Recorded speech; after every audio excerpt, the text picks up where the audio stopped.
Hello and welcome back to Steins Gate 0. If you are new here, the playlist to the entire thing is up in the corner there. If you have been enjoying the read-through so far, please like and subscribe. And if you're feeling really spicy, you can leave a comment down below too. Last time we followed Mayuri around while she was out with her cosplaying friends. I think our friend Fubuki is not entirely straight, though I'm still pretty sure Mayuri could make her a sexy outfit. She managed it with Ruka, so she can do it for her. But that may be later on. So, please enjoy.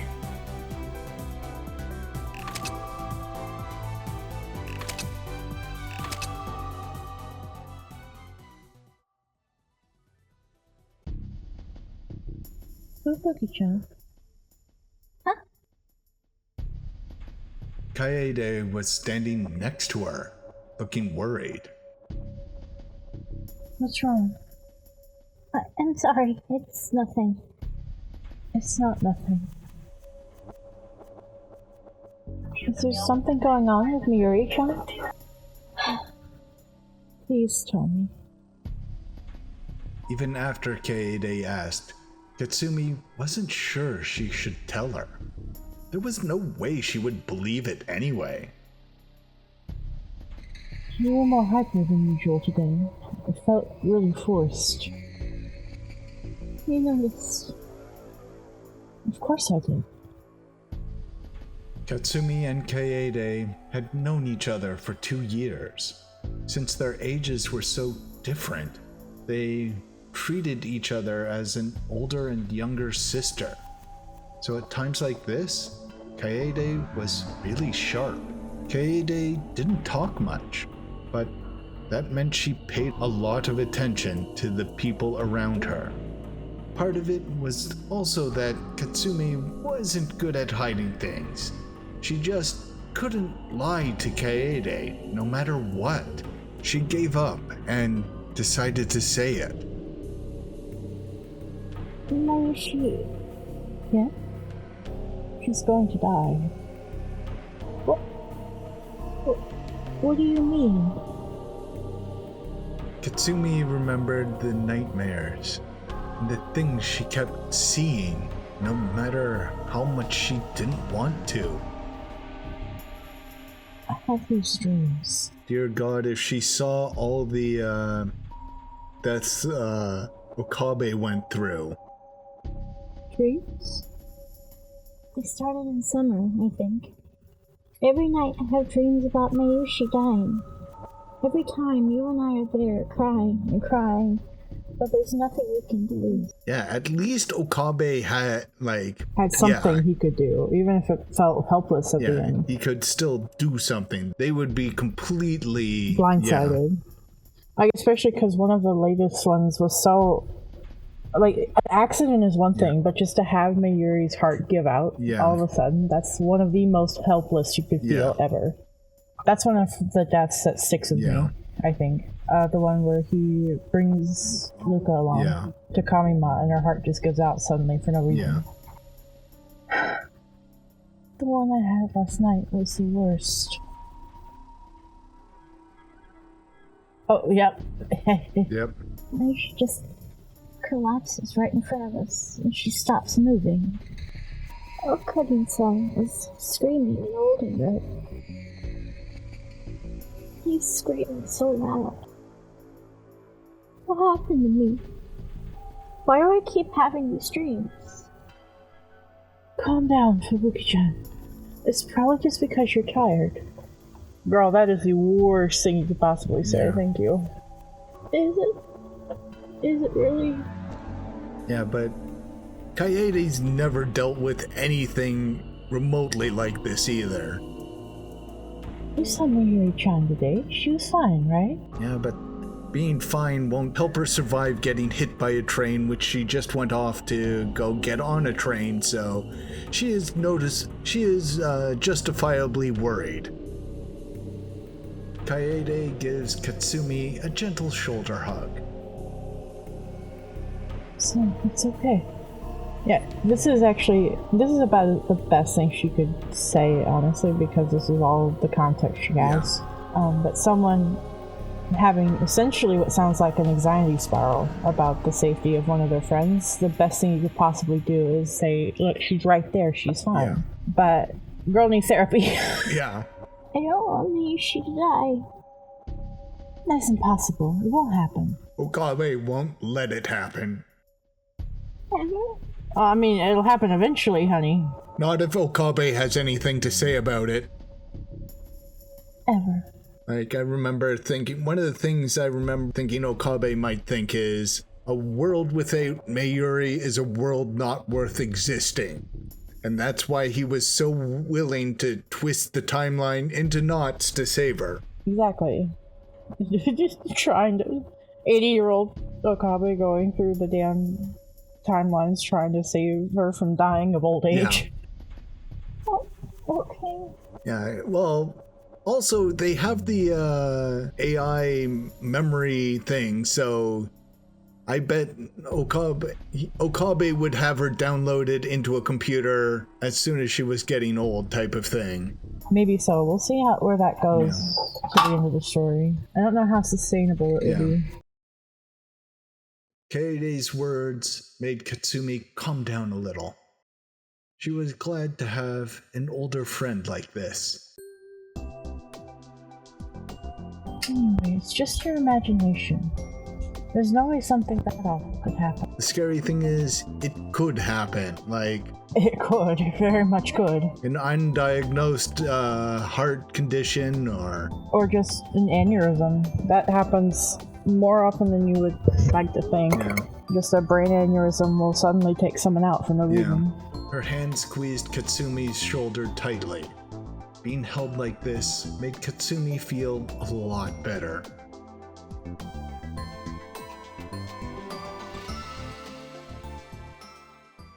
But that night, she had the nightmares again.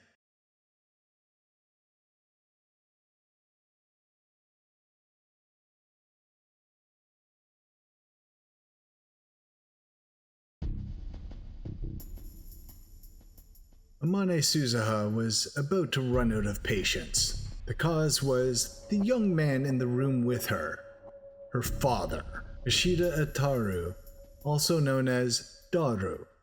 His massively obese body was leaning forward over a computer monitor, and he had a dopey grin on his face. He'd finally gotten up around 11 a.m., gulped down 3 cups of instant ramen, and now was surfing the internet.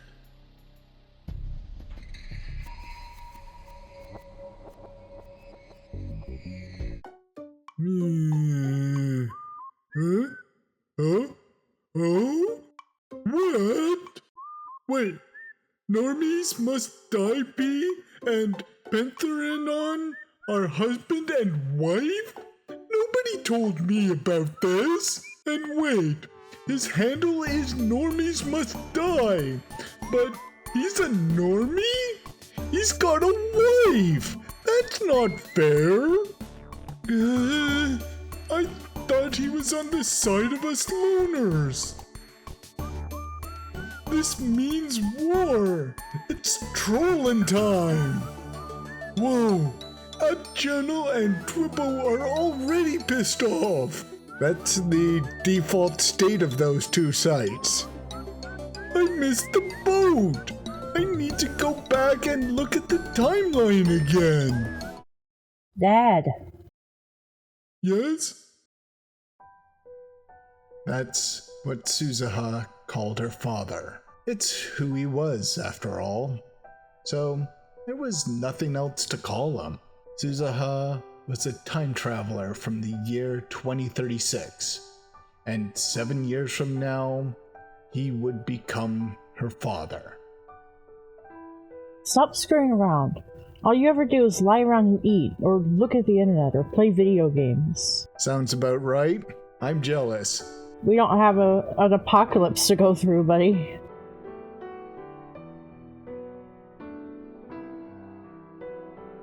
get Yuki to start cooking for him. In fact, his PC desk was covered with snacks.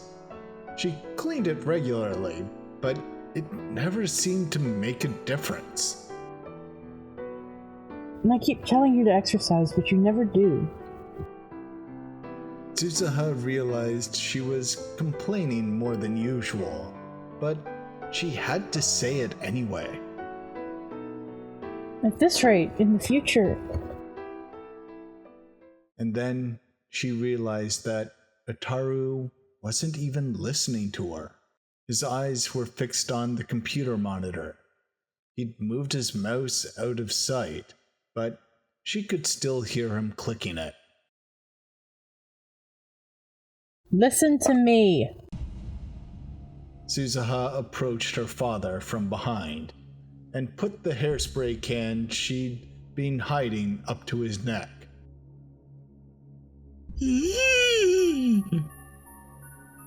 Itaru seemed to think it was a gun. He stuck his hands up. Threats like this worked. I think she's probably done it with a gun before. They worked because she told him that she'd survived World War III and the wars and chaos of 2036, and that she was ready to draw a gun and pull the trigger whenever she needed to. Suzuha, if you don't stop, Daddy's going to get mad. Daddy's gonna get a lobotomy. He doesn't need to be all there. A vegetable could still probably father children. I'm getting mad at you right now. Right, I'm sorry. But you know about my secret job, right? I'm pretty busy with that. When you're as good a hacker as I am, there's always a ton of offers. I don't have time to eat real food, you know?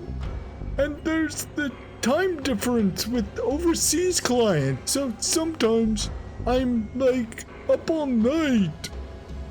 In the future, you used to say that all the time, and then Mom would always get mad at you. Even if, for the sake of the argument, we can't do anything about your sleep schedule. I can't let you keep eating all this unhealthy food. You'll stop immediately. Got it? So, Suzuha, are you volunteering to cook for him? But work's hard, and so's the time machine research. I need to relax. Suzuha, you should volunteer to cook for him. Then you can also control the quality of food he's eating. Though, to be fair, probably the only thing she could cook are MREs. You just use that as an excuse to slack off. You're being a spoiled brat, Dad. He's not living in a military future, Suzuha. Give him a little bit of a break. Suzuha was always amazed that her dad managed to survive the future's wars. You'd be amazed what trauma and survival instinct will do to a man. Yeah. Sometimes when people are put in desperate situations, they rise to the occasion. But since the time machine research would affect the future, and eventually Suzuha's very presence here, she couldn't tell him to stop. Even after Okabe Rintaro stopped coming to the future gadget lab, Itaru had kept working on the time machine, all by himself. Suzuha never said a word about it. If she did, it might cause a time paradox. And to be fair, Okabe probably was pretty useless at the actual research part. Yeah. He just talks big. Just remember, you can't examine the time machine that came from the future to build your own. She decided to warn him again. I know that, but sometimes I lose confidence. Can I really make a time machine? Of course you can. Hang in there. Okay. Suzuha took the hairspray can off his neck. I Hey, I was sure that was a gun, and it wasn't. How can you trick your own dad? I'll use a real one next time, okay? Please don't. Suzuha put the can of hairspray back on the shelf. It was something Okabe Rintaro had left there when he had lived in the lab. It was still here since its owner never came back for it. Glad someone's using it at least. You know, in manga and video games, it's always really cute when a girl scolds her dad, but it sucks when it's in real life. That's usually how it is, yeah. Yeah. Suzuha, can you try to say, "Aw, jeez, don't do that, Papa," in a really sweet voice if you can? Punch in the nose. Never mind. Her dad shrank from Suzuha's glare.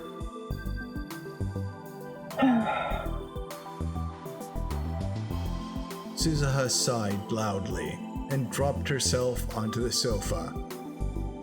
She leaned back against the headrest and stared at the ceiling, then closed her eyes. What's wrong? It's nothing. You can't hide it from me. When you say it's nothing, that means I want you to listen to me, right? Huh? Come on, tell me. Daru sounded very serious. Suzuha's eyes went wide for a moment, but then she realized. That line. That was in the girl game you were playing earlier, wasn't it? He's trying! That's the phrase that triggers the flag, right? She'd been living here for 3 months. She was starting to learn a little about Akihabara's culture circa 2010. Dad, you better not be thinking about trying to take my route, okay? I'm not! I wouldn't do that to my own daughter! Well, he is less than a perv than some people out there. Really? I always wondered about you in the future. Huh? Even after I hit puberty, you always kept asking me to take baths with you. Not as weird in Japan as it would be in America. Still weird, just not as weird. What? That's scary. I was in the military, and you were always working on the time machine, so we couldn't always be together, but you always got huggy around me. It was honestly kind of obnoxious. Almost You like were his only kid! Or something. Her dad looked honestly depressed, and she realized that she had gone too far. You know, you always said to me, this is the worst world line possible, but your birth was the best thing that could have happened. I don't want to disappoint the future you, Dad. So I need to convince Uncle Okari no matter what. It's okay. I'll never be disappointed. Yeah, she has done quite a lot already. Really? Yeah, you're a bit of a badass, actually. But Uncle, he just won't listen to me. He's depressed. 2036 military didn't have trauma.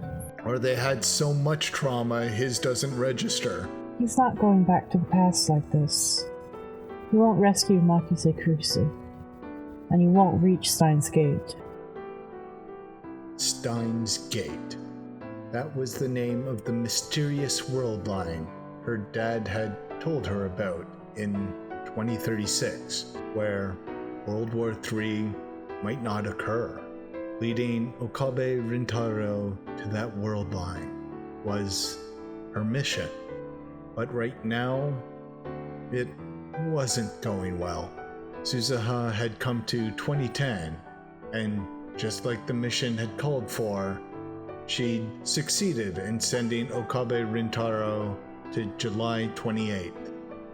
But then, he'd failed, and he wasn't going to try again. Every time they met, she tried to convince him, but who knew if her words were having any effect? In the end, this world line will converge into World War III, and many people will be killed. I came here to change that, but maybe fate says that I can't. Suzuha had something else she had to do here in Akihabara in December 2010, besides convincing Okabe Rintaro, and it meant she was running around every day. The exhaustion was starting to take its toll on her.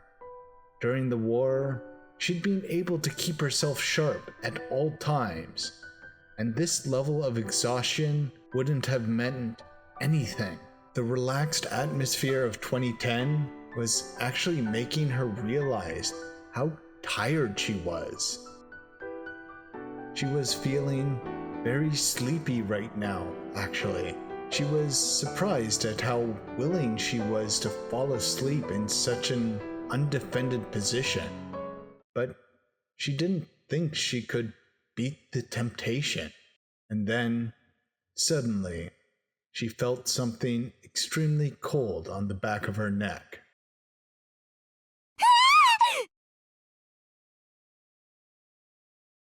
She snapped awake in an instant. Her movements after that were lightning quick. She jumped up and slid back behind the massive body in front of her, which obviously belonged to Itaru, then grabbed his arm and twisted it as she dropped him to the floor. She went to draw the gun at her hip, and her hand swiped through empty air. And then she came back to reality. Her gun was hidden. She wasn't carrying it. This wasn't 2036. Oh, whoa, whoa, whoa, whoa, whoa, whoa, whoa! 2 cans of Dr. P clattered to the floor. That must have been what he had put on her neck. What are you doing, Dad? Turnabout is fair play. Getting you back! Putting cold cans against someone's cheek or neck is a very common way to make them jump. So I see why he did it, but also, Daru, you dumb fuck. You do that to someone with martial arts abilities, and they will throw you through a wall. And war trauma. You'll get punched in the face before they have a chance to control the reflex. You don't do that to a war veteran. Yeah. I was half asleep, so I almost killed you. What? I've told you, that's how I've been trained. That could have turned out really badly for you. And who knows how much PTSD she's carrying. Fine. Just let me go. This really hurts. Oh, sheesh. Suzuha let her father go. Oh, whoa, whoa. Itaru rubbed his arm and stood up, and then grabbed the cans of Dr. P off the floor. He offered one to Suzuha. Anyway, you're giving up too soon. Keep at it a little longer. I think Okarin's just tired and sleeping. Put some cold Dr. P to his neck, like I just did, and he'll wake up. Yes, but if you're going to ask him to do something, waking him up is probably not a good way to convince him to help you. I think that was a metaphor. I know. I mean, it's Okarin we're talking about. Yeah. She realized her dad was trying to cheer her up, and nodded. Then she heard footsteps coming up the stairs, and some slightly off-key humming. Oh! Their eyes met. Just the sound was enough to tell them who it was. Hey, Suzuha! Okie dokie. That's very cute, Suzuha. Suzuha moved fast. Maybe even faster than when she'd knocked her father to the ground. She quickly and silently jumped behind the curtain that separated the lab's development room from the rest of it. Just as she hid beneath the desk, there was a knock at the door. Hello? Suzuha knew that voice, of course. It was her mom.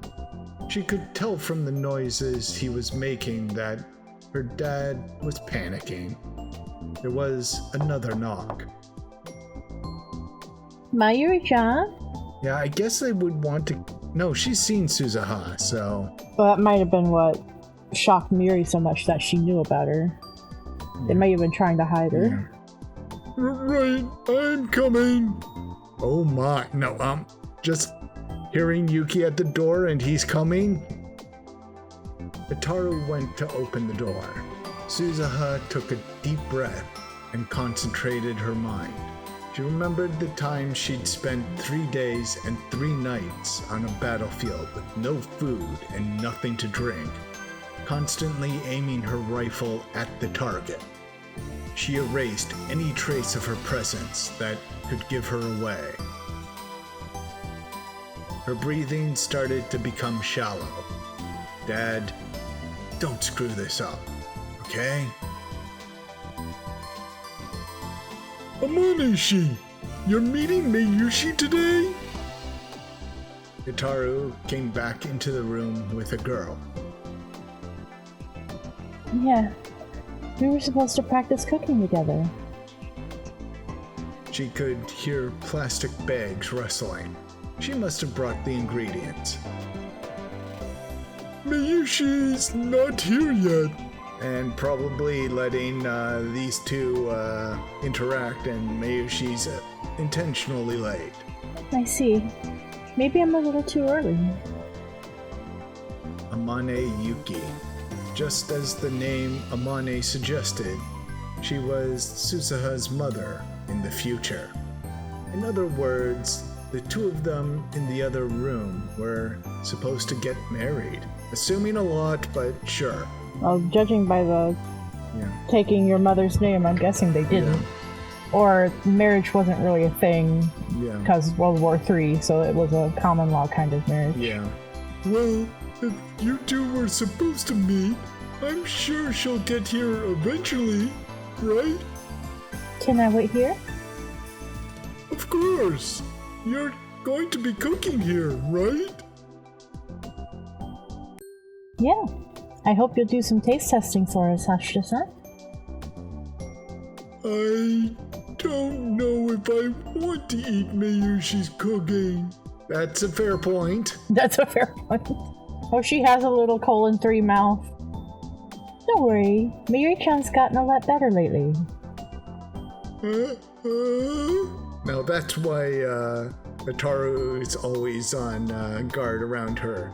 He's afraid she'll make him eat Mayuri's cooking. Itaru was clearly nervous. As far as Suzuha knew, the only girl that he acted that way around was Amane Yuki. Yeah, that's because the only other girl he's been around is Mayuri, Ferris, and you. Because you've told him pretty much directly that he's got to put his penis in her sometime in the next 7 years. 6 years. That's a lot. Yes. Suzuha and Mayuri were practically family, and he had got along with big sis Rumi, Faris Nonyan, who worked at the maid cafe next door.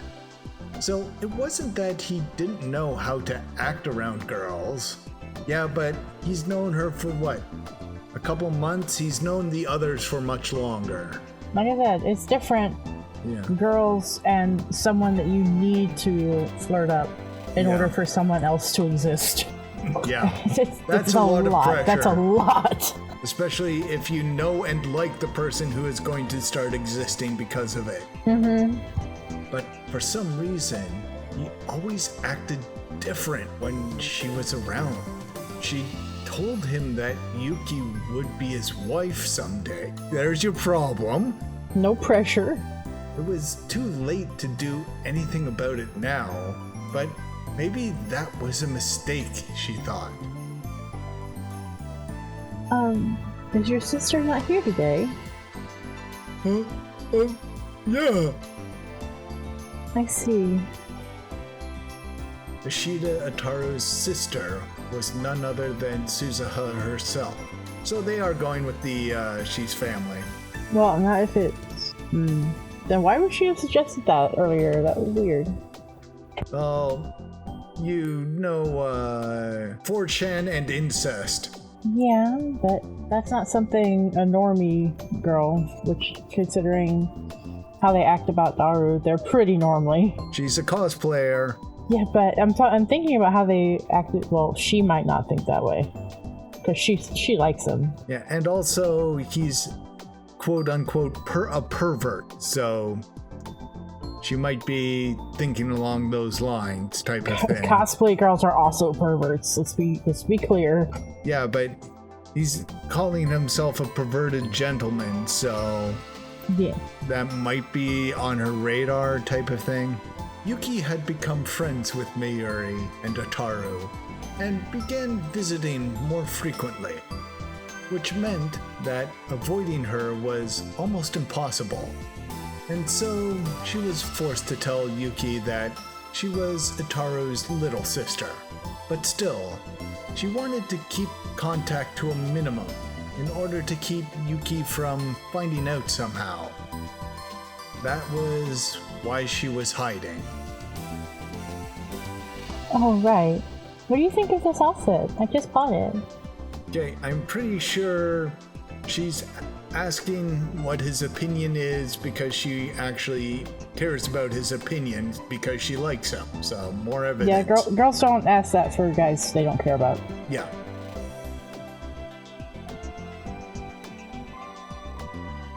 Yuki showed no signs of noticing Suzuha. Also, I guess Suzuha didn't want to be third-wheeling like a boss while her parents are trying to hook up, because that would be ick. Yeah. She was twirling around in the center of the room, as if she was at a fashion show. Well, she cosplays, so she probably knows how to do the runway walk type of thing. Yuki was a cosplayer and wanted as many people as possible to see her dressed up. Mayuri had told Suzuha that once before. In fact, Yuki and Mayuri spent a lot of time complimenting each other's outfits. Yeah, it's great! Really great! Hey, he's managing to keep the blood in his nose. Really?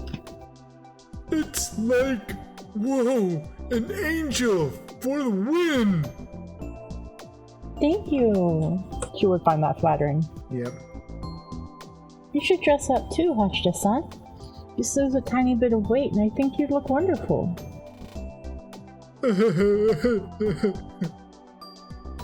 I'm serious, you know? Oh. Ashida Ataru and Amane Yuki, as she listened to their awkward conversation. Suzuha remembered the last time she had said goodbye to her dad. You know, also, they have like 5 years to build a relationship type of thing. Like, they might become friends first and then hook up, like, later type of thing. Yeah. Or they were deliberately not having children because, you know, World War III. Yes. And then it accidentally happened. Or it was, shit, World War III happened. Wanna bang? Actually, no, World War III happened, long after they, hooked up. Because Suzuha had to get to, military age to actually fight in it before it started, type of thing.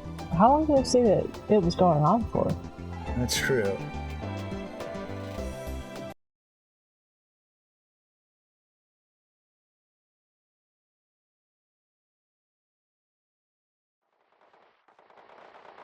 that the peacekeeping squads have reached Mansebashi.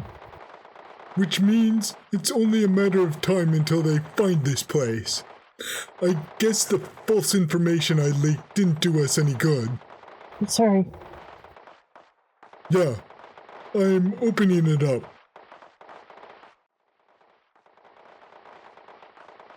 Wow! I had no idea there was a door here. Nobody will ever find this, huh? Come on, inside. What is this place?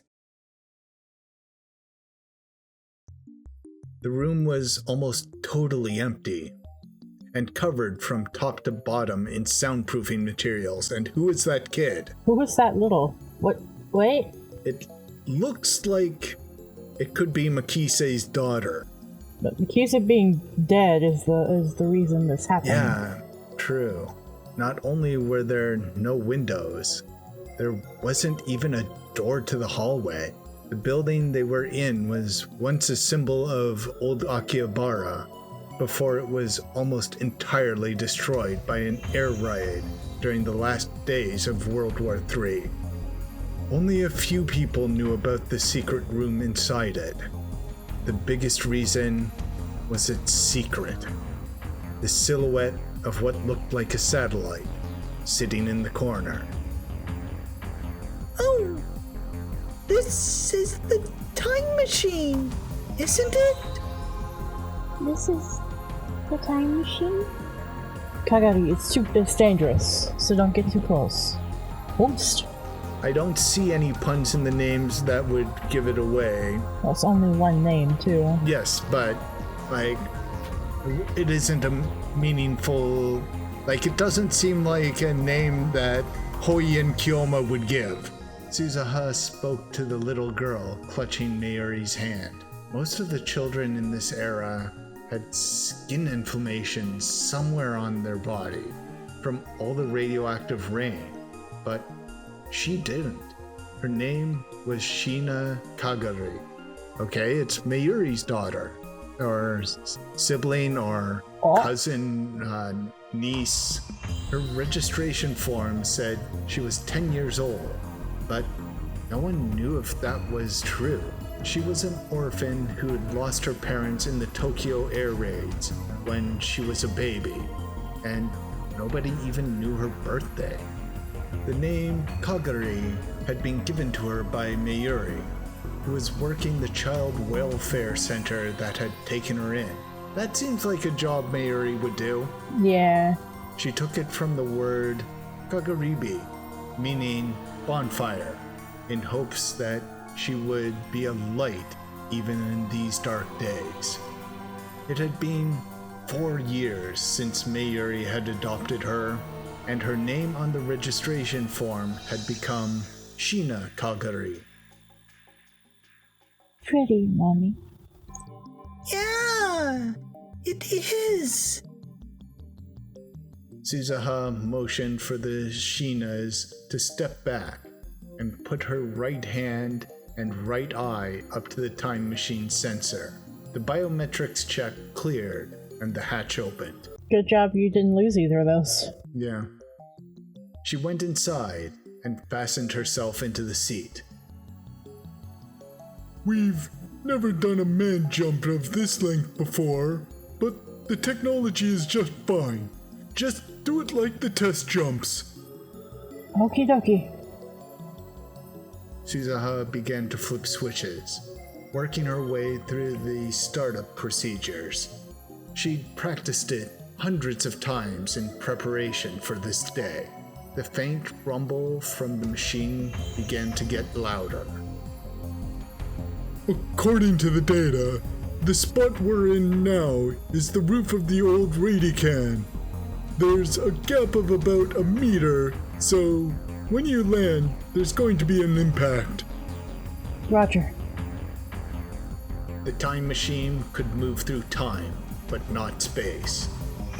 To arrive at the radio building more than 60 years in the past, she needed to launch from right here. Having a bit of an impact is better than, appearing inside the floor or something. Yeah. Even if something does happen, stay calm. Remember your training. I'll be fine. I believe in your machine, Dad. Her words must have meant a lot to him, because he stuck out his lips towards her. She squished them back with her hand. Maybe you're gonna kiss your dad. That's creepy. That makes me sad. Do you not like your daddy, Suzuha? When you do it, it seems like you mean something else. Come on, I wouldn't think of my own daughter that way. So who was it who was saying, you're starting to remind me of your mother, Pant? Her mother wasn't here. She'd been a victim of the war, brutally killed by the peacekeeping squads. Don't take my jokes seriously, please. What, it was a joke? Suzuha's voice sounded kind of disappointed. She set the destination for August 13th, 1975. Her first mission was there. That doesn't... Okay, Dad, may you... She was about to say her goodbyes. But then...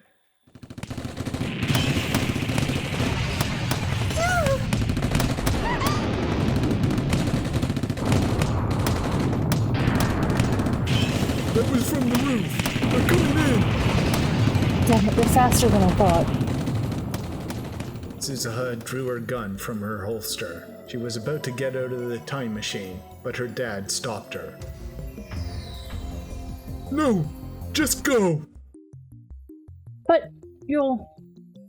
We'll be fine. Just go, Suzuha. No, I can't. Mayushi, get Kagari-chan in there. Save the littles. Huh? There's room for another person in there. Saving their kids.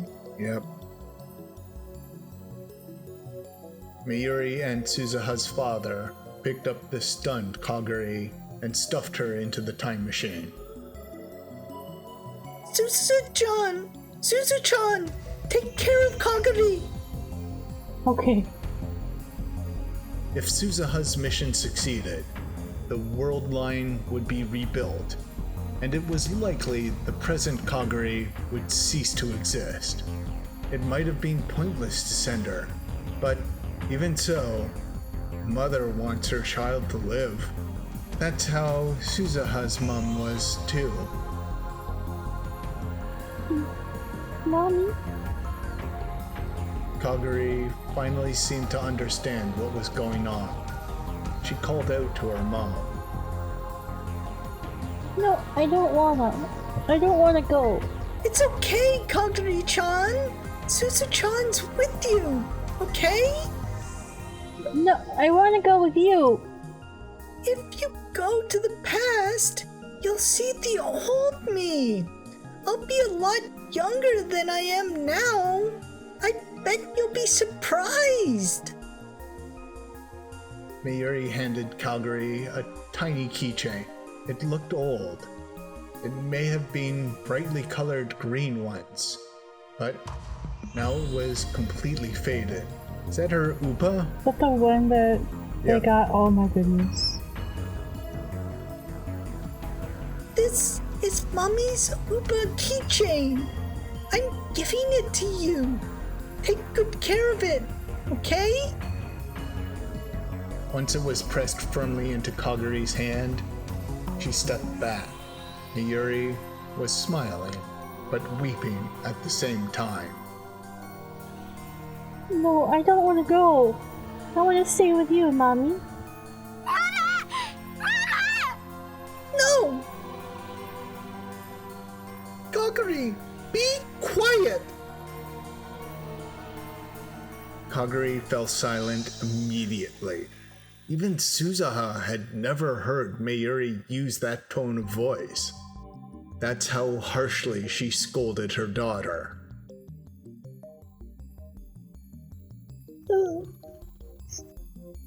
Mama. Kaguri was quietly weeping, unmoving. I'm closing the hatch. This time, the hatch really did begin to close. The inside of the machine and the outside of it. The two worlds were about to be completely cut off from one another. Whether Suzuha's mission was successful or not, she would probably never see any of them again. Suzu-chan, make sure you take care of Kaguri. And tell Okarin that Steins Gate really exists. Tell him, don't give up, no matter what, you moron. Okie dokie. And then the door was sealed shut, and Mayuri and Dataru's voices disappeared along with the chaos outside. Dad, I love you. She whispered toward the door, now sealed shut. Let's go, Kaguri. To the past. She booted up the time machine.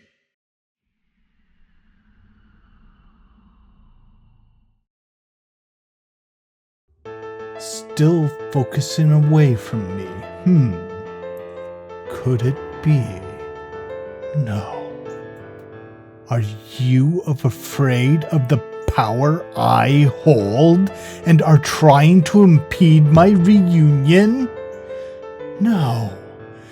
You want me to return as much as I do, right?